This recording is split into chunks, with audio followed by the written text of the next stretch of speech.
Muhyiddin Yassin menjelaskan bahawa keputusan mengenai masa depan politik Hamzah Zainuddin, ahli Parlimen Larut yang telah dipecat daripada Bersatu, bergantung sepenuhnya kepada individu berkenaan. Menurut laporan Berita Harian, beliau mengakui pelbagai spekulasi timbul berkaitan Hamzah, termasuk kemungkinan menyertai parti lain atau menubuhkan parti baharu. Namun sebagai Presiden Bersatu, beliau menegaskan bahawa sebarang keputusan yang akan dibuat adalah hak peribadi Hamzah.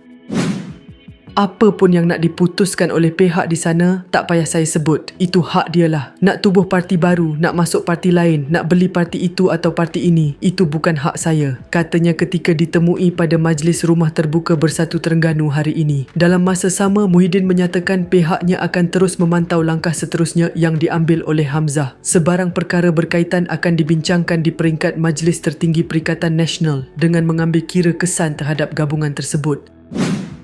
Selain itu, Muhyiddin yang juga ahli Parlimen Paguh menegaskan bahawa PN kekal sebagai gabungan politik yang kukuh.